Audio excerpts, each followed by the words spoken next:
Ladies and gentlemen, welcome to the 6th grade edition of the 2018 Dramatic Arts semifinals. Today we're going to have some amazing performances for you. We're going to have the serious category first, then the original category, then the English language learners, and we'll wrap it up with the humorous category today. And so my name is Ms. Medlin, and I'll be introducing each category as we set them up. So we're going to start with the serious category, and you're going to hear performances from Solomon Gold, Samir Mehta, Lily Ben David, Will Mayo, Rose Kepka, Viveka Sinha, and River Kui. Let's hear it for the serious performers. Hello, my name is Solomon Gold. The poem I will be performing today is When the Serpent Bargains for the Right to Squirm. The author of my poem is E. Cummings. When the serpent bargains for the right to squirm, and the sun strikes to gain a living wage, when thorns regard their roses with alarm, and rainbows are insured against old age, when every thrush may sing no new moon in, if all screech owls have not okayed his voice, and every wave signs on the dotted line, or else an ocean is compelled to close, when the oak begs permission of the birch to make an acorn, valleys accuse their mountains of having altitude, and March denounces April as a saboteur. Then I'll believe in the incredible, unanimal mankind, and not until. Thank you. Hello, my name is Samir Mehta, and I am performing an excerpt of Old Major's speech from Animal Farm by George Orwell. I have little more to say, but I merely repeat, remember always your duty of enmity towards man in all his ways. Whatever goes upon 2 legs is an enemy. Whatever goes on 4 legs or his wings is a friend. And remember that in the fighting against man, we must not come to resemble him. Even when we've conquered him, do not adopt his vices. No animal must ever live in a house, sleep in a bed, drink alcohol, wear clothes, smoke tobacco, touch money, or engage in trade. All ways of man are evil. And above all, no animal must ever tyrannize over his own kind. Weak or strong, clever or simple, we are all brothers. No animal must ever kill another animal. All animals are equal. And now, comrades, I will tell you what my dream of last night. I cannot describe the dream to you. It's a dream of the earth, as will be when man is vanished. But it reminded me of something I long forgotten. Many years ago, when I was a little pig, my other sows used to sing a song of which they only knew the tune in the first 3 words. I know that tune in my infancy, but it long since passed out of my mind. Last night, however, it came back to me in my dream. And what is more, the words of the song also came back. Words, I'm certain, which were sung by animals long ago and were lost to memory for generations. I will sing that tune for you now, comrades. I'm old, my voice is hoarse, but once I've taught you a tune, you can sing it better for yourselves. It is called Beast of England. Old Major cleared his throat and began to sing. As he had said, his voice was hoarse, but he sang well enough. It was a stirring tune, something between the Clementine and La Cucaracha. The words rang.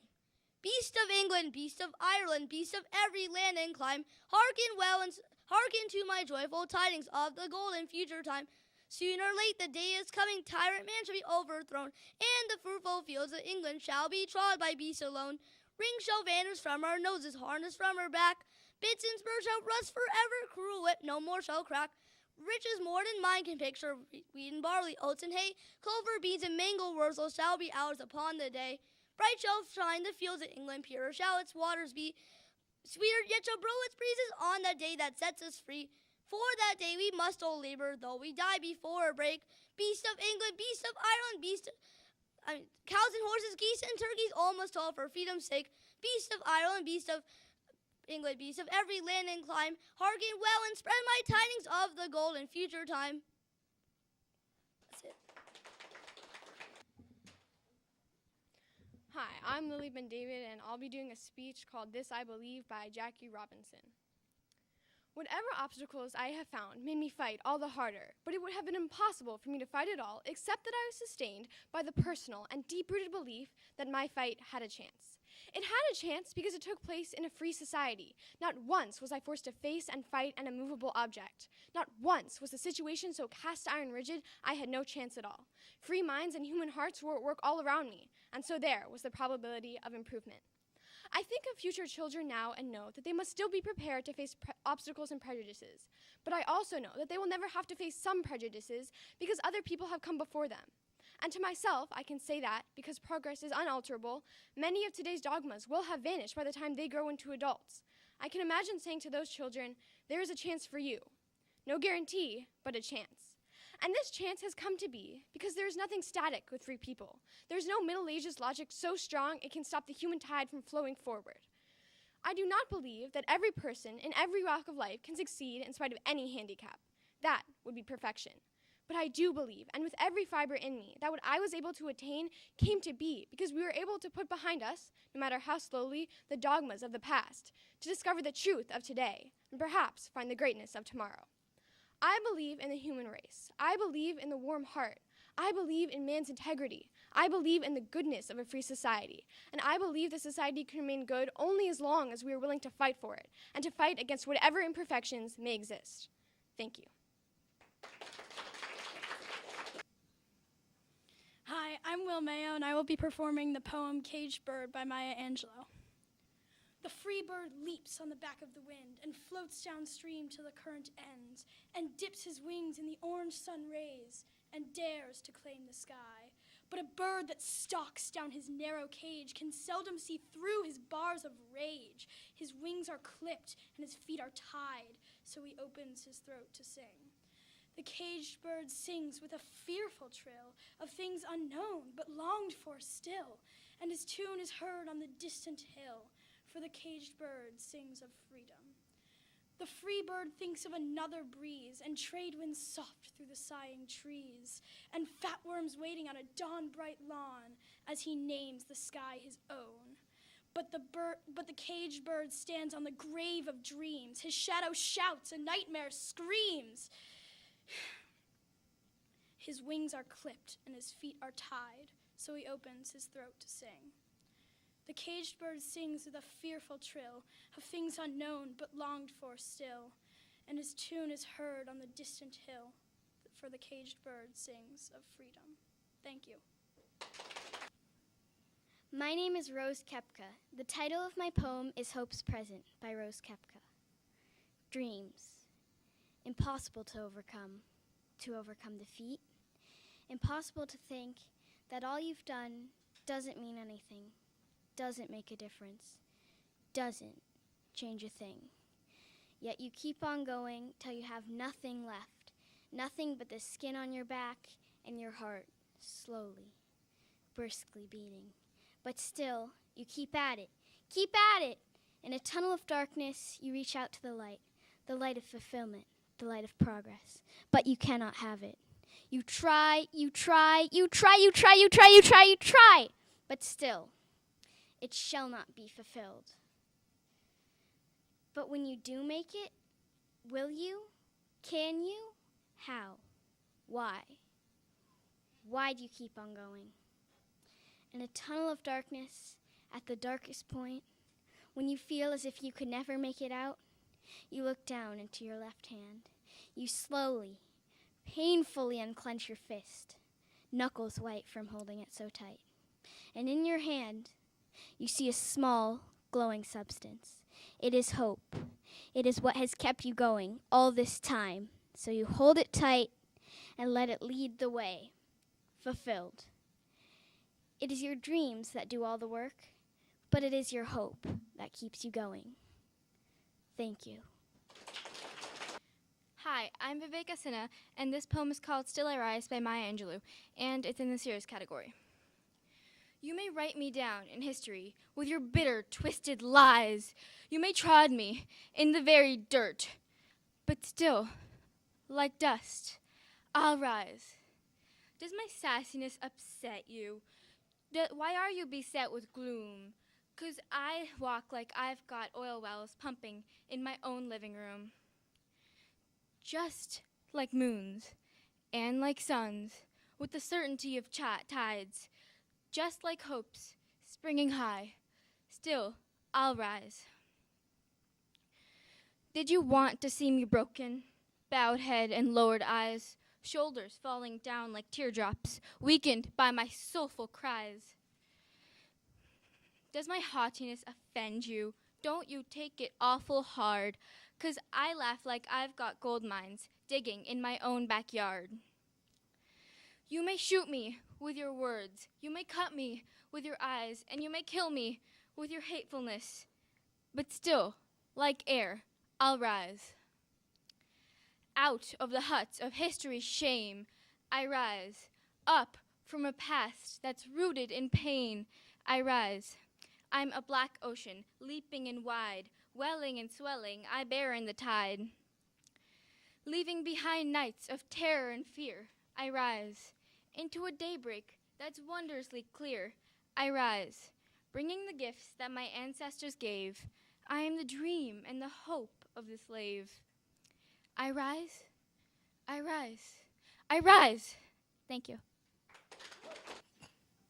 Hi, my name is River Xiao, and today I'm performing A Dream Within a Dream by Edgar Allan Poe. Take this kiss upon the brow, and in parting from you now, thus much let me avow. You are not wrong, who deem that my days have been a dream. Yet if hope has flown away, in a day or in a night, in a vision or in none, is it therefore the less gone? All that we see or seem is but a dream within a dream. I stand amid the shore of a surf-tormented shore, holding within my hand grains of the golden sand. How few, yet how they creep through my fingers to the deep, while I weep, while I weep. Oh God, can I not grasp them with a tighter clasp? Oh God, can I not save but one from the pitiless wave? Is all that we see or seem but a dream within a dream? Thank you. All right, let's hear it for our serious performers. Those were amazing. All right, up next comes our original category. Of course, we know that that means that they wrote these pieces and they're going to perform them. And we will hear from Maria King, Pari Shrestha, Sudish Swain, Sarah Zhang, Jerry Jing, and Eiley Stelbanow. Let's hear it for these writer performers. Hello, my name is Maria King. My poem is called A Virtual Reality, and I wrote it myself. Alexa, good morning. Good morning, she answers back. It's a nice spring day, according to my weather app. Tweet, tweet, I hear. I listen to the birds. Never mind, my friends are tweeting their words. The Twitter app, Snapchat, even Instagram. And like that, my phone is beeping here and there. If I check them all, I'd have no time to spare. I open my computer to do my homework. It's frozen, like we are. Frozen, staring down our phones, frozen, sitting in our homes, all alone. Why leave the house when all you need is one click on a mouse? I hope to change the world one day. I can take the easy way. All I need is a website, an app, and I'll change the world just like that. I say I have so many friends. In real life, the ones that never send a text telling you how they are and gifs and memes, LOL. But wait, there's more. I say I have so many friends. The ones that likes never end, the likes that mean so much to us. Those are the friends that we shouldn't trust. The ones who like and comment and retweet, the ones who text you in 2 quick beats. The ones who only acknowledge your existence online. What happened to hanging out in person? Telling people your outfit looks good in person. My dream is one day we'll see this scene and realize what words actually mean, and that speaking face to face is better than clicking from place to place. My hope is that my kids will talk face to face with the kids down the block, not through a text, not through a tweet, but in person they will actually meet. my hopes and dreams, my likes and tweets. The reality, we will always be in a virtual reality. Thank you. My name is Pari Shrestha, and I'm going to be performing a poem I wrote called Women. A disaster, I call it, the world at the moment. But worse yet, for a while, no one even noticed. But finally, we have built up the courage to speak. Finally, we have gotten out of the position where we were labeled weak. So many have been shamed and blamed over things that they never exclaimed. But you realize without us, we wouldn't be here. Not heard, not seen, no future so clear. Rosa Parks, never relinquishing her seat. Malala, Oprah, and even The Rock showing that women can never be beat. Women are people of the future. People have strength and power, but we're left being humored. Who have lived so many years unheard in the shadows. Who have growing opinions on topics that really matter. Women have lived and lived to observe, but now importance is finally seen in their words. Each person should be able to walk with confidence and pride without the fear of being denied. My 78 cents compared to my brother's dollar, are they trying to make my meal smaller? Women are so much more than just people who provide. If you could just open your eyes. Thank you. Hi, my name is Sadish Swain. I will be performing the poem Are You Ready? This is written by me. Promise me what you hear. You will not forget. For this may be the life lesson. No, just don't forget. If you don't feel safe if I tell you the truth, exit this room. Are you ready? Dreams don't die. What they told was a lie. No, there's no need to testify. I bet you don't qualify. Thereby, I need you to comply. So are you ready? Never give up what you want to achieve, for hope is like a magnet which increases its force when the desire of the holder tries harder to follow their course. So I want you to go to your workforce, work harder and reinforce, because I promise you, one day it will happen. Your dreams will come true. You'll be the head of your point of view. It may even come out of the blue. Are you ready? Dreams, they cannot disappear. Contrary to popular belief, dreams are what keep us apart, but they also bring us together. In our society, we all desire something.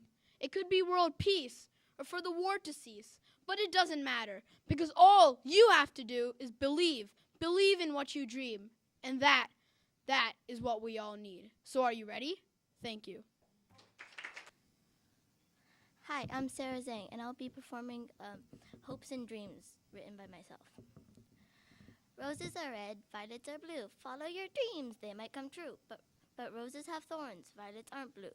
Dreams are just thoughts, empty like the brain in you. Hope is just stupid, a make-believe trick, encouraging people when it shouldn't exist. Dreams are nothing, unrealistic, but people follow them because they're optimistic. Optimists get nowhere with their optimism. It's what they do that can fill their ambition.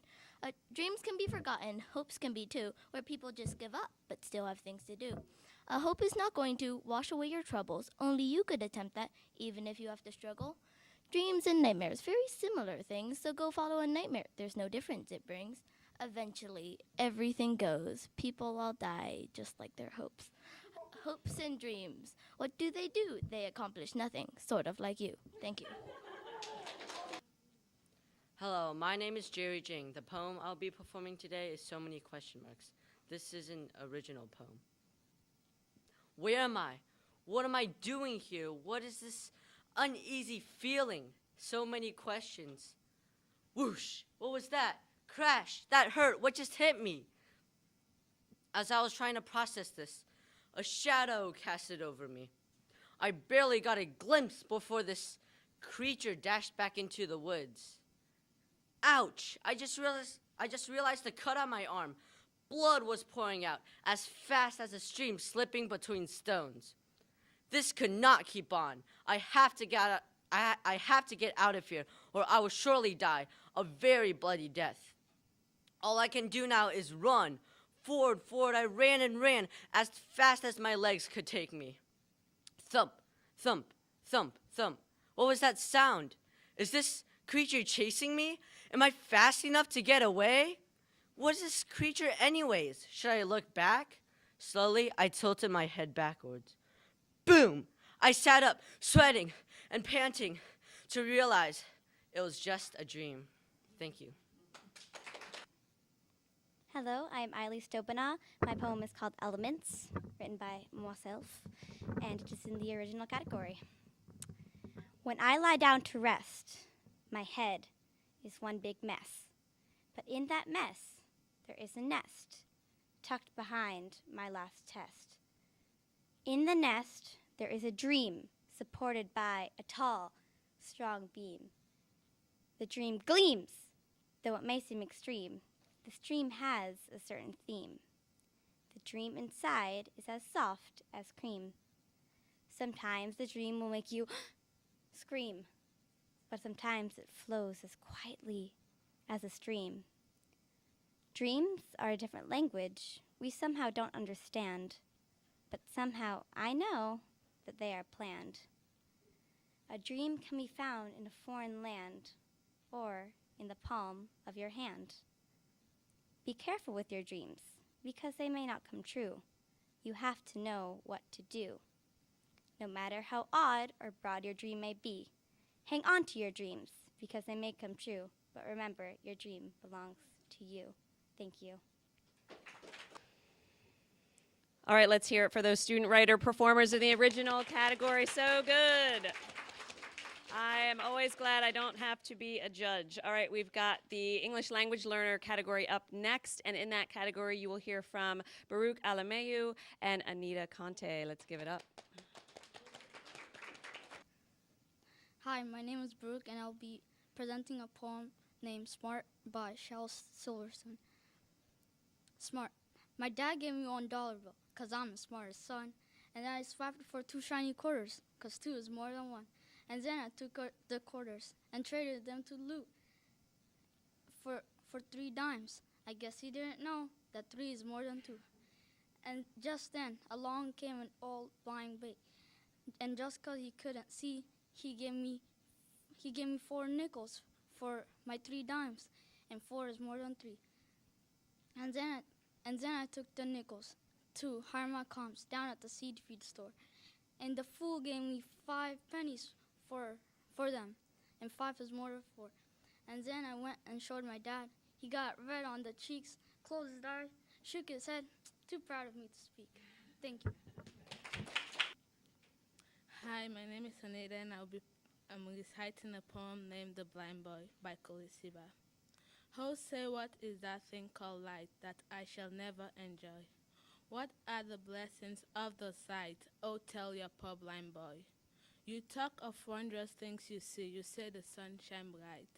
I feel him warm, but how can he, or make it day or night? My day and night myself I make, whenever I sleep or play. And could I ever keep awake with me trial every day? With every art I often hear, you mourn my hapless woe. But sure with patience I can bear a loss I never can know. And let not what I shall not have my chairs of mine disturb. While thus I sing, I am a king, although a poor blind boy. Thank you. Let's have another round of applause for the ELL category. All right, and finally, today we're going to wrap up with the humorous category, so we'll have a little fun with that. Today you're going to hear from John White Jr., Maggie Crow, Akila Bhuvanagiri, Cora Heaven, Cole Amaral, and Grace Dowdy. Let's hear it for the humorous performers. Hi, I'm John White Jr. My poem's title is about your nose. It's Be Glad Your Nose is on Your Face by Jack I don't know his name. I don't know his last name. I know his name, but it doesn't matter. Okay. Okay, let me start. Be glad your nose is on your face. Be glad your nose is on your face. For where it is not, you might dislike your nose a lot. Imagine if your precious nose were sandwiched in between your toes. It'll clearly not be a treat, for you'd be forced to smell your feet. Your nose would be a source of dread, forever attached atop your head. My hair is so puffy, like. For when you would be like obliged to sneeze, your brain would be rattled by the breeze. Your nose be thick and thin, not pasted on some other place, be glad your nose is on your face. And happy 420. Thank you. Hello, my name is Maggie Crow, and I'll be performing Google in Your Pocket by Pete Holmes. I'm thinking getting off Facebook, getting off Twitter. You know why? I just want to sign up for a service that every hour texts me a message, "You are not alone." I think that would do the trick. I have an iTelephone, which means I have Google in my pocket. I'm assuming most of you do. We all have Google on our phones, and it's ruining our lives. You haven't noticed? It's ruining existence because we know everything. We know everything, but we are not any smarter. You don't know? Wait 2 seconds. You will know. Having Google on our phones is like having a drunk know-it-all in your pocket. Like at a party, just kind of being like, how do they make glass? I know, blah, blah, blah, blah. Goodbye wonder, goodbye mystery. We just know now. Life is meaningless. It's meaningless. I mean, I've just been in bed by myself, just like, where's Tom Petty from? I feel nothing because the time between knowing and not knowing is so brief that knowing feels like not knowing. Listen to me. There was a time that if you didn't know where Tom Petty was from, you just didn't know.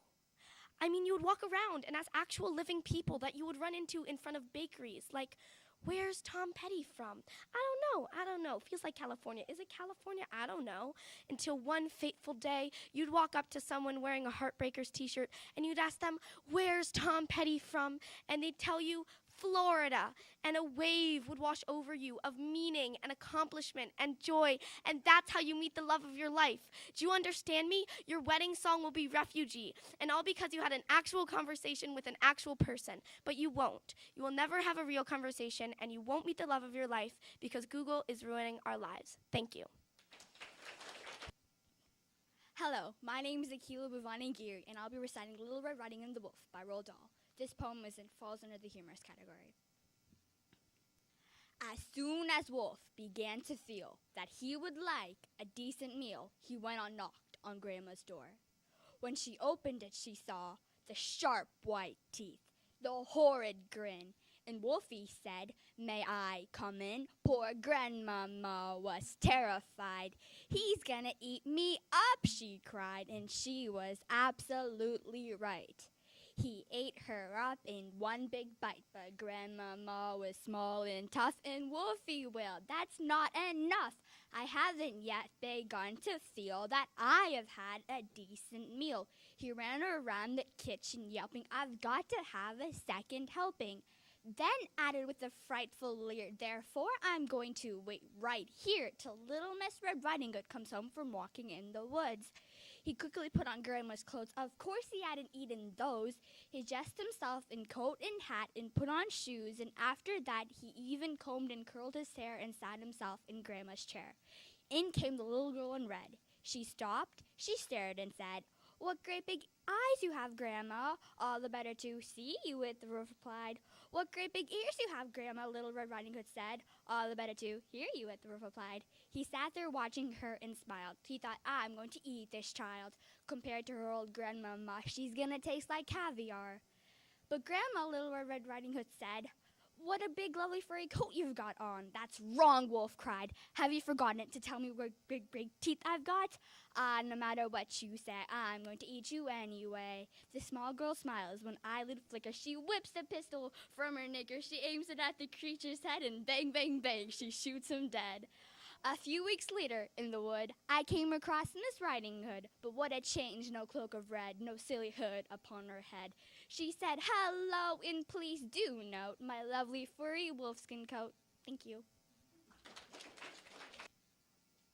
Hi, I'm Cora Heaven, and today I'll be reciting the poem The Reverend by Billy Collins. I am the dog you put to sleep, as you like to call the needle of oblivion. Come back to tell you this simple thing. I never liked you, not one bit. When I licked your face, I thought of biting off your nose. As I watched you tying yourself dry, I wanted to leap and unman you with a snap. I resented the way you moved, your lack of animal grace, the way you'd sit in a chair to eat, a napkin in your lap, a knife in your hand. I would have run away, but I was too weak, a trick you taught me while I was learning to sit and heal And, greatest of insults, shake hands without a hand. I admit the sight of the leash would excite me, but only because it meant I was about to smell things that you had never touched. You do not want to believe this, but I have no reason to lie. I hated the car, the rubber toys, disliked your friends, and worse, your relatives. The jingling my tags drove me mad. You always scratched me in the wrong place. All I ever wanted from you was food and fresh water in my metal bowls. As you slept, I watched you breathe. As the moon rose in the sky, it took all my strength not to raise my head and howl. Now I am free of the color, the yellow raincoat, monogram sweater, the absurdity of your lawn. And that is all you need to know about this place, except what you already supposed, and are glad it did not happen sooner. Everyone here can read and write, the dogs in poetry, and the cats and others in prose. Thank you. Hello, my name's Cole Amaral. Oh no, I think it's smudged. I'm not sure about this, but I hope this will go okay. The author of my poem is Pig by Roald Dahl. Yeah. In England, once there lived a pig, a wonderfully clever pig. To everybody that was playing, that pig had a massive brain. He worked out sums inside his head. There wasn't a book he hadn't read. He knew what made an airplane fly. He knew how engines worked and why. He knew all this, but in the end, when question drove him round the bend, his giant brain went round and round. Alas, no answer could be found. What was the meaning of life? What was the meaning of life? Why was he placed upon this earth? His giant brain went round. Oh no. Can I start over again? Okay. Sorry about that. That was a huge mistake. Anyway. Once in England there was a pig, a wonderfully clever pig. To everybody that was playing, that pig had a massive brain. He worked out sums inside his head. There wasn't a book he hadn't read. He knew all this, but in the end, he simply couldn't puzzle out what was life really about. What was the reason for his birth? Why was he placed upon this earth? His giant brain went round and round. At last, no answer could be found. Till suddenly, one winter night, all in a flash, he saw the light. He jumped like a ballet and shouted, "By gum, I've got the answer! They want my bacon slice by slice. You sell at a tremendous price. They want my tender, juicy chops to put in all the butcher shops. They want my pork to make it roast, and that'll be the part that'll cost the most. They want my sausage and strings. They even want my chitterlings, the butcher shop, the carving knife. That's the reason for my life." Such thoughts as these are not designed to give a pig great peace of mind. Next morning, in came on the Sergeant Bland with a pail of pig's stool in his hand. And Piggy, with a mighty roar, bashes the farmer to the floor. Now comes the rather grisly part, so let's not make too much of it. Except you must understand that Piggy did eat Farmer Bland. He ate him up from head to toe, chewing the pieces nice and slow. It took an hour to reach his feet because there was simply so much to eat. When he finished, Pig of Force felt absolutely no remorse. Slowly he scratched his brainy head with a little smile. He said, "I had a fairly powerful hunch he was going to have me for his lunch, and so, because I feared the worst, I thought I'd better eat him first." Thank you. My name is Grace Dowdy, and my poem is an excerpt from The Red Sisters by Tom Highway. When I go to the biggest bingo in the world in Toronto, I will win. For sure, I will win. When they shout the B14 at the end, for sure, I will win. For the B14 is my lucky number after all. Then I will go to every single record store in Toronto, and I will buy every single one of Patsy Cline's records. Especially that one that goes, "Oh, I go walking after midnight." Oh, I go crazy every time I hear that one. And then I will buy the biggest record player, the biggest one in the whole world. And then I will go to every single bar and tavern in the whole state of Canada. And then I will watch the live bands while I drink beer quietly, not noisily and crazily like here. Maybe I will get my daughter Ellen and her white guy from Sudbury, and we will sit together. Maybe I will get Fritz the cat, and he will take me out. And maybe, just maybe, he will hire me as one of his background singers, and then I can sing meow, meow, meow, my feet go. Oh, with Fritz the cat singing and the lights flash and the people smoking cigarettes and dancing. Oh, I could dance all night with that Fritz the cat when I win the biggest bingo in the world. Thank you. Let's hear it one more time for the 6th grade semifinalists. So awesome. All right. So thanks for tuning in out there in Classroom World. I think we'll be able to announce winners at the end of the day. And thank you for your attention and support.